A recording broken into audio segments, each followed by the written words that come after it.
પણ બોલ હવે થોડું ઓછું રાખો વાંધો નહીં પણ ચાલુ રાખજો થોડું ઓછું રાખો વાંધો નહીં અમારી કેસેટ કપાઈ જાય આમાં કઈ બોલવાનું હોય કઈ બીજું બોલાઈ જાય બીજું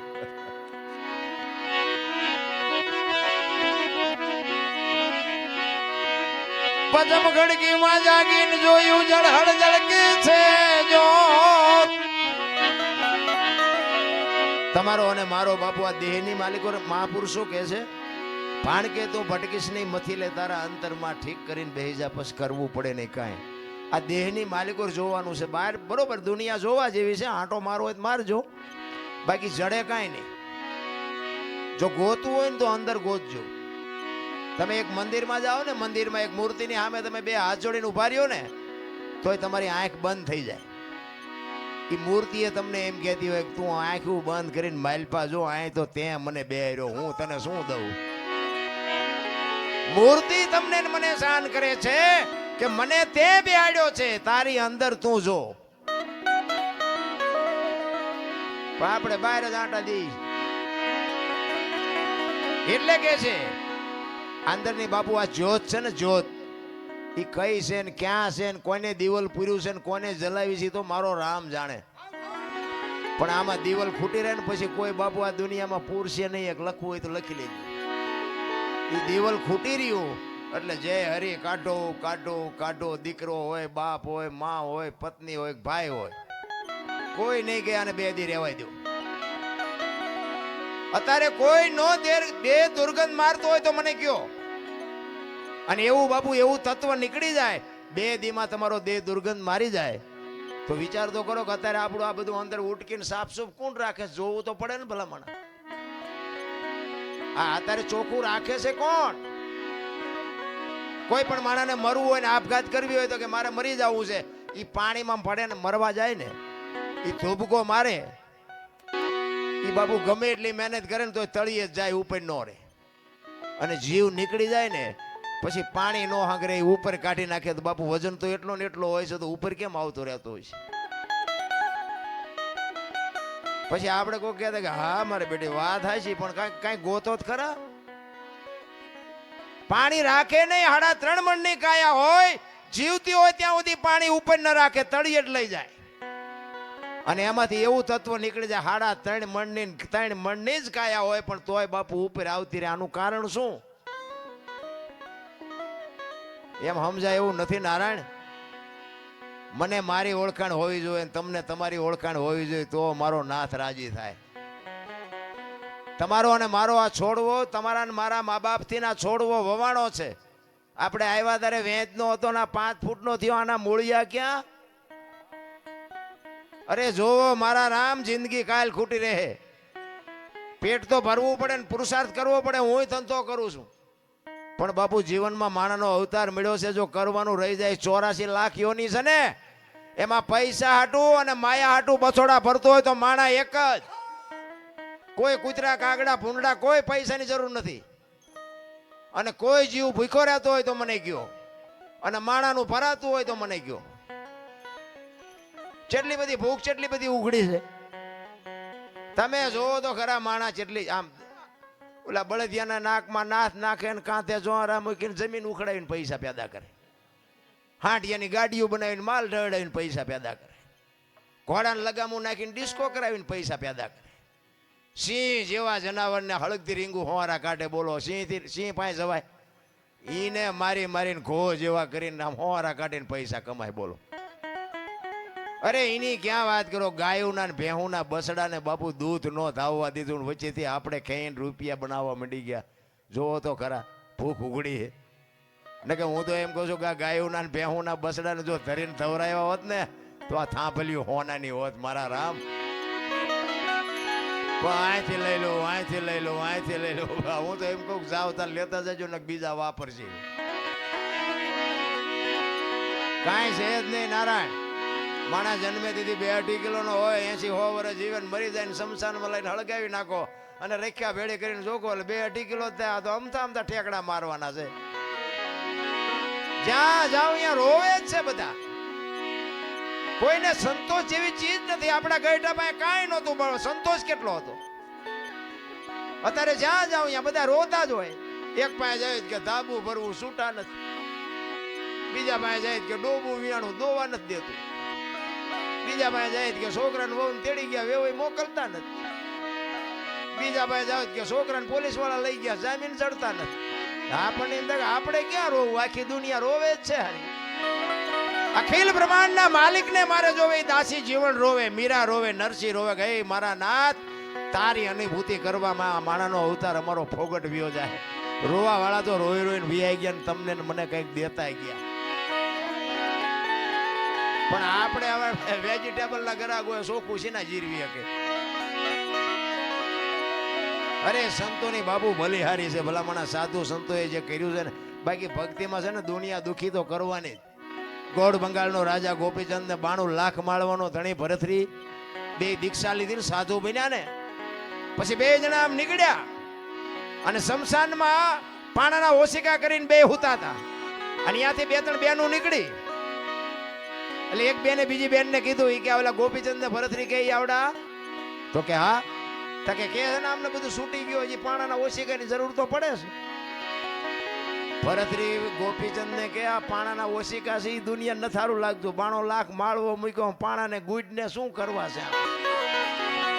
આ ઈ દુનિયા છે. મારા રામ ભોય હુવારું ભૂખ્યો રાખું, શરીરની પડાવું ખાલ. આટલું કરતા જો નો હાર ને તો કરી દઉં ન્યાલ.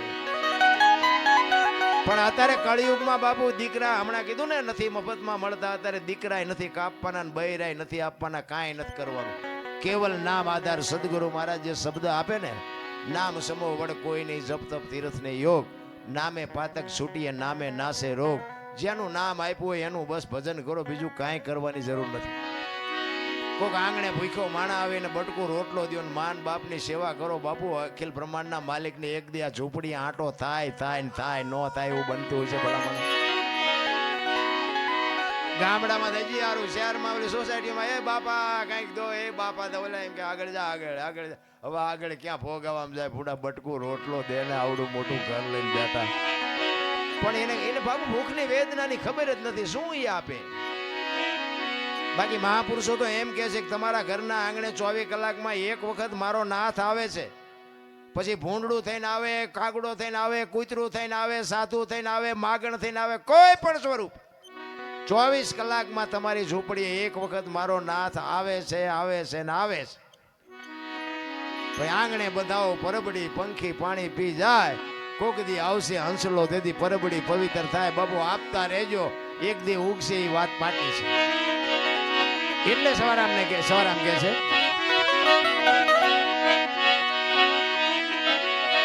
પજમ ખડકીમાં જાગીને જોયું, જળહળ જળકે છે જો ચંદ્રભાણ જ્યાં ઉલટીને આવે, તું તો ગગન મંડળમાં ચડી ગો. ગગન મંડળ છે ને મહાપુરુષો, તમારું મારું આ સરમસ્તક છે ને ગગન મંડળ કે છે. આ સાંટલા હું કામ કરે લ્યો, વાહ આમ કરત નો હાલે. ગગન મંડળ છે ને અહીંયા આખા શરીરનું બાપુ સબસ્ટેશન અહીંયા આવે. શરીરની રચના બાપુ મહાપુરુષોએ જે સંશોધન કરીને તમને મને આપ્યું છે એની વાત છે. એટલે કે છે એ એવા ખાવન ખોળે ઈ ખેલો ખેલો રે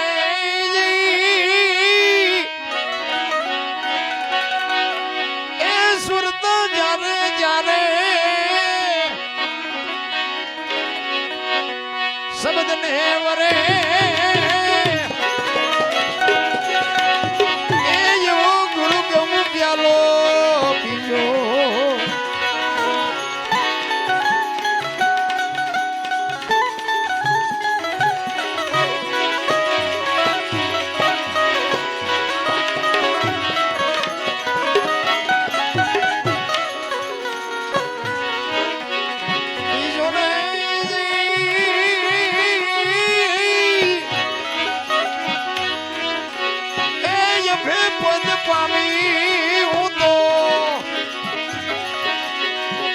સદગુરુજી વડે એ એવો ગુરુ ગમ પ્યાલો એવો ગુરુગમ પ્યાલો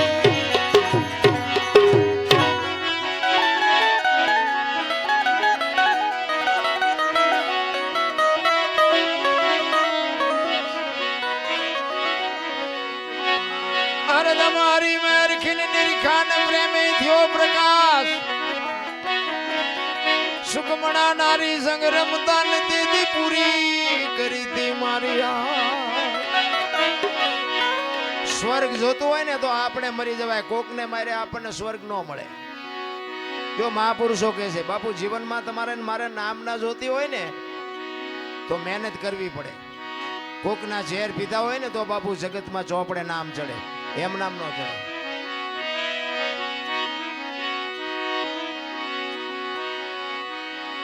કોકની માટે જ્યારે તમે કોકનામાંથી કોકની ગાળેલી હોય એમાં હુઓ તારે દુનિયા બાપુ તમારી નોંધ કરે. એનો એક દાખલો અમરેલી મૂળદાસ લુહારનો દીકરો હાંજનું ટાણું વાયુનો કાંઠો બાપુ માળા કરતો હતો. એમાં થાળ કરી નાખો.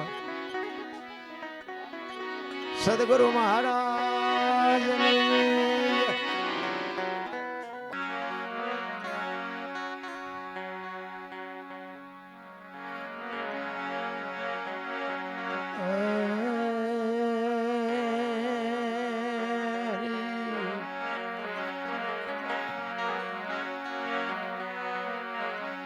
भक्ति करो पताल में प्रगट हो आकाश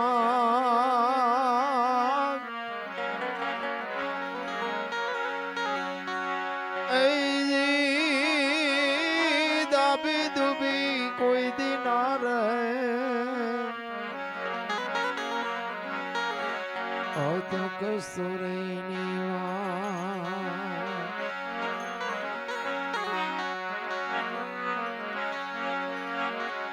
ભક્તિ કેવું ભાવની ભૂખી જુગો જુગો થી વાટ જોતી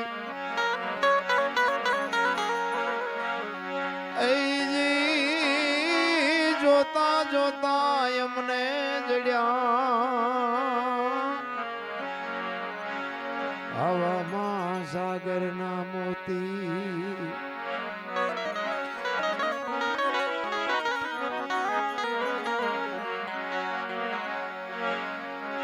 પારસના પ્રતાપ થી જો કંચન બને તલવાર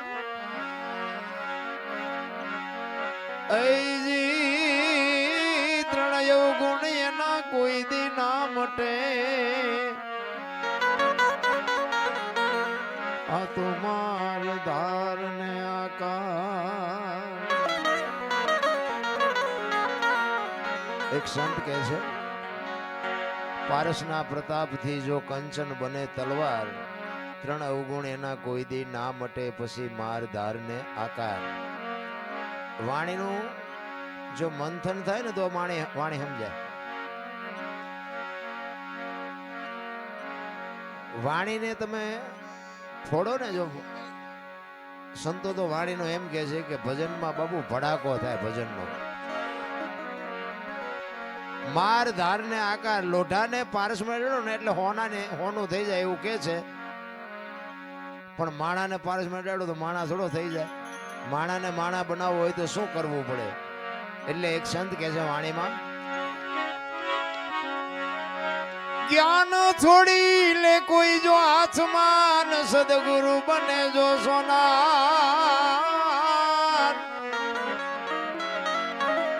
તો ત્રણેય ગુણ એના મટી જાય. આ તો માર ધાર ને આકાર. એવા સતી તોરલ જેવા જો બાપુ સમર્થ સદગુરુ મળે તો માણા થવાય એવું છે. બાકી તો આખી દુનિયામાં જ્યાં જાવ ત્યાં બધા બાયો ચડાવે છે. શું કરવું?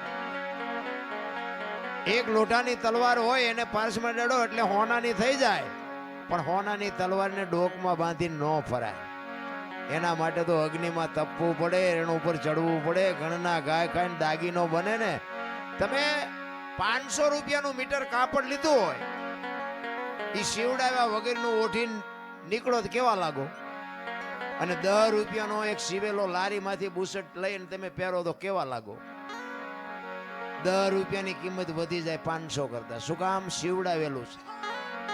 એમ એવો જો સદગુરુ તમને મળે ને, આ જીવન જો શિવડાઈ જાય ને, સારો દરજી હોય ને, ફિટિંગ ખારું થાય ને, તો આ જિંદગી જીવાય એવું છે.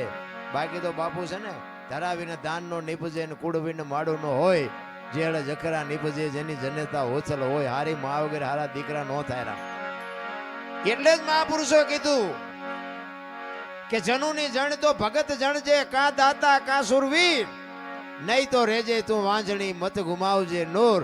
આ સગાળ શાન જલારામ ને મીરાબાઈ નરસિંહ મહેતા અમારે અહીંયા હું કોથળા મોકલાવતા છે એના ગાણા ગાવા. અમે એના ગાણા ગાઈએ છીએ, એની પેઢીઓ કઈ અમારે અહીંયા મોકલાવતી નથી કે અમારા બાપ દાદાના ગાણા ગાવશો તો એમ લો 2 પણ દાણા મોકલાવી. પણ બાપુ જીવનમાં કર્યું છે એવું જેના ગાણા ગાવા પડે છે. પણ એની માટે સારી મા વગર મારો તો હિસાબ જો કે સાંભળ્યો છે મને, પણ મારો હિસાબ એક જ હોય, મા ને બાપ ને બાપુ જાળવવાની જરૂર છે. બાકી બધું ગાડું મારો નાથ હાંકવાનો જ છે. તમારા મા બાપથી તમે અને મારા મા બાપથી હું આપણે આ દુનિયામાં આવ્યા છીએ. જો મા બાપને ભૂલી જાય જિંદગીમાં કોઈ દી ગાડી હાલે નહીં. પછી દુનિયાને જે ફાંકો હોય કોઈ દી ન હાલે. આપણા ગઈઢા પાસે સારું મકાન નહોતું ને રહેવા ઘરે સારું નહોતું ને દાણાય નહોતા ને એવી પરિસ્થિતિમાં જીવતા હતા, પણ મા બાપ બાપુ કોઈને ભારે ન પડ્યા. અને અત્યારે આ ભણતર તમે જુઓ તો ક્યાંયનું ક્યાંય પહોંચ્યું ને વિજ્ઞાન ક્યાંય પહોંચ્યું, પણ મા બાપ જ કોઈને પહોંચતા નથી. પછી કે આ શું નડતું હોય છે? જાઓ ભૂવા પાસે શું નડતું હોય જોઈ દે દાણા. તમે કર્યું તમને ન ખબર હોય હું નડે છે? અરે માની તાકાત ભલામણા એવડી હોય કે બાપુ એક લોહીનું દૂધ કરીને તમને ને મને પાઈને આ જીવનમાં તમારો મારું આ જીવન એક જિંદગી જીવાડતી હોય. એક જંગલના રખડતા હરણાને કવિએ કીધું કે તમે આટલું બધું કેવી રીતે દોડી શકો છો? અને હરણાનું બચ્ચું બોલ્યું હતું ભાઈ કે કવિરાજ તમારે સાંભળવું છે અમે કેવી રીતે દોડી શકી છીએ? તો કે હા. તેથી બચ્ચું બાપુ એક કવિને જવાબ આપે છે કે કવિરાજ કવિરાજ મારી માના પેટમાંથી હું બહાર પડું અને મારી માના ધાવણની શેડ એક મારા મોઢામાં પડી જાય ને, પછી પાણી પથા ઘોડા મૂકી દેજે ને જો આંબા દઉં તો મારી માનું ધાવણ લાજે. બાપુ આ માની ખુમારી હોવી જોઈએ, એવી માને ખુમારી હોવી જોઈએ. છત્રપતિ શિવાજી મહારાજ જીજાબાઈના ઉદરમાં હતો ને, એને ખબર નહોતી કે મારા પેટમાં દીકરો છે, પણ એને એટલી ખબર હતી કે મારા પેટમાં દીકરો હોય કે દીકરી હોય, પણ મારું સંતાન આફને ટેકો દે એવું થાય, મારું સંતાન માય કાંગળું થાય જ નહીં કોઈ દી. આવી ખુમારી માને હોવી જોઈએ. પણ બાબુ હું ફેશને દી ઉઠાડ્યો છું, શું માની વાત કરવી? હું તો દીકરીઓને ખાસ કહું તમે તો શક્તિનો અવતાર છો. તમે ધારો તો આજે બાળીને ભસ્મ કરી દો એ તાકાત છે તમારામાં. પણ હવે બાપુ અત્યારે કીધા જેવું કઈ છે નહીં. વહુ હારો ભેગા પાણી પૂરીઓ ખાતા હોય ત્યાં પરજા જેવી થાય. એમાં કઈ હારા વાઈટ હોય નહીં. કહેવાનું હોય કે અમારે 2 છે 4 છે, ગવાડા ડાટા કાઢે એવા હોય, ગવાડા બાંધે એવા ન થાય. અરે માં છે તો માં છે ભલા માં. મોઢે બોલું માં હાથે નાનપણ સાંભળે મલક બધાની મજા, પછી કડવી લાગે કાગડા. બાપુ માના જીવનમાંથી કઈક બાપુ સંતાનને ઘોડિયામાંથી જ બાપુ એને બધું આપી દે. અને તમારી મારી બાપુ છે ને શરૂઆતમાં તૈયારી હોય ને છેલ્લે તૈયારી હોય, આપણને પરવાહ નથી.